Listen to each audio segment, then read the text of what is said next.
Hi, I'm Elizabeth Cush, and I'm a licensed clinical professional counselor and a life coach for highly sensitive women. And today I'm going to be talking about the 5 things you need to learn to love yourself. The number one thing that has helped me love myself was my self-compassion practice and getting to know and learn to love all of my parts. We all have lots of parts of us. Our critical part, our shaming parts, our managerial parts that help us get up and go to work every day. But sometimes the parts that are a little harder to manage make us feel bad, and we don't like those parts, and we try to push them away and ignore them or avoid them. And I used to try to find ways to push away my anxious feelings because I was ashamed that as a therapist who helped anxious people, that I still had anxiety. So my shaming part would show up and I would feel terrible and bad about myself and about those parts that made me feel anxious. But I've spent time getting to know my anxious and shaming parts, and I've learned that they want to protect me. They want to protect me from being hurt by others and from hurting myself. And they're driven by deeply, deeply held fears. And when I can meet those parts, the anxious parts, the shaming parts, the critical parts, if I can meet them with compassion and kindness for how hard they've worked to help me feel emotionally safe, it eases the difficult feelings in the moment and in the long term. And because the parts feel heard and understood,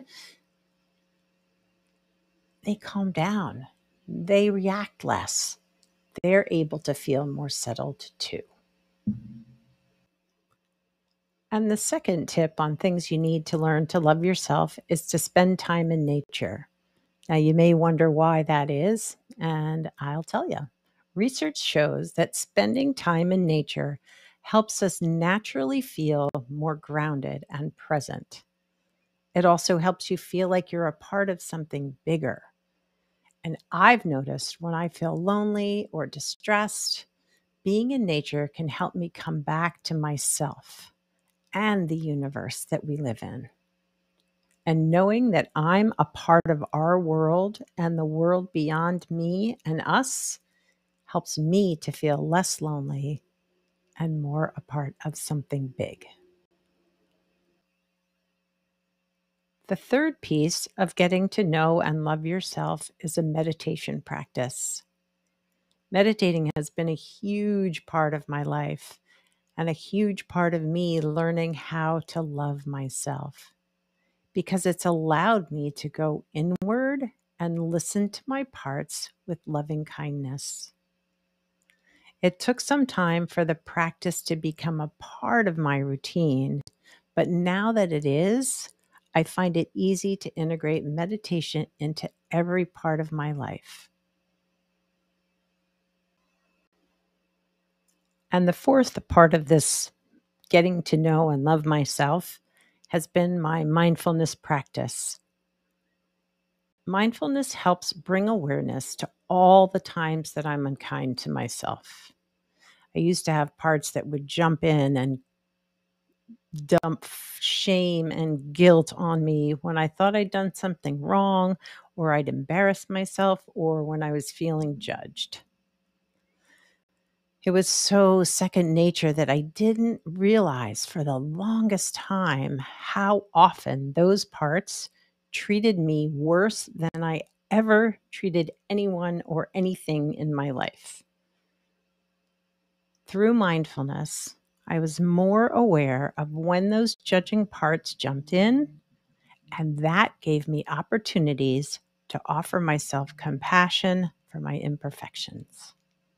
Because nobody's perfect. We never get it right all the time.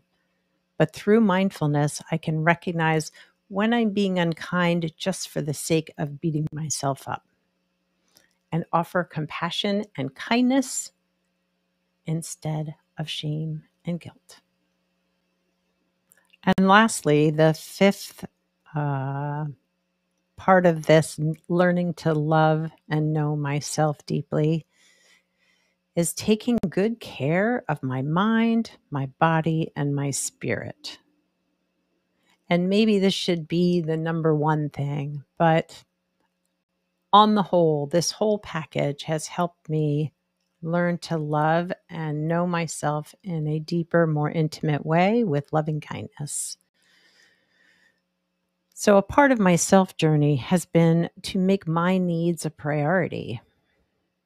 That means I'm taking care of my mind, my body, and my spirit. I'm drinking water throughout the day. I eat the things I love and that nourish me. I'm taking time to meditate. I dedicate time to learn and read. I spend time with the people that I value and who value me.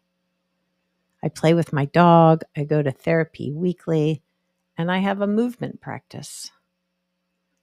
I also make time for fun and relaxation and rest. All of these things take care of me so I can be there for others more fully and genuinely. And when you take time for yourself, it allows you to take care of others feeling full instead of depleted. So you're much better able to handle whatever comes your way.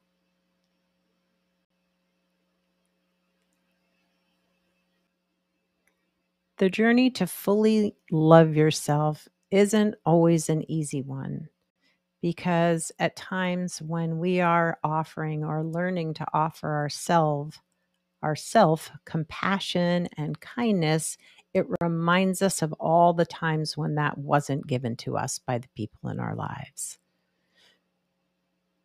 So I would just ask that you take these steps gently. If this is a new journey for you, go gently, go safely, offer yourself as much kindness and compassion as you can handle in that moment, and know that the practices will grow and build upon each other so that you can learn to love and fully take care of yourself and your being.